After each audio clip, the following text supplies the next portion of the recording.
జై శ్రీమన్నారాయణ. అందరికీ నమస్కారం అండి.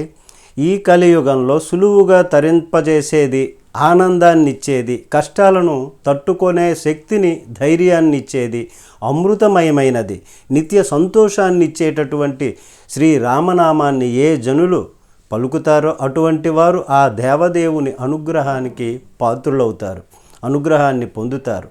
రామనామ మహిమను తెలిపే రామనామ సంకీర్తనలో ఒక్కో వీడియోలో 2 కీర్తనలు, వాటి భావాన్ని చెప్పుకునే ప్రయత్నం చేస్తున్నాము.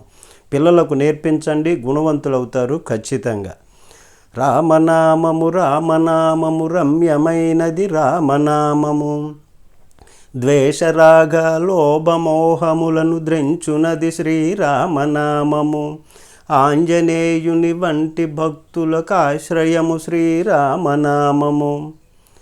రామనామము పలికినటువంటి జనులలో కామ, క్రోధ, లోభ, మోహ, రాగ, ద్వేషాలను అనేటటువంటి చెడు గుణాలను తొలగించి ఉత్తమంగా ధర్మంతో, నిత్య ఆనందంతో, సంతోషాలు ఉండేలా చేస్తుంది రామనామము.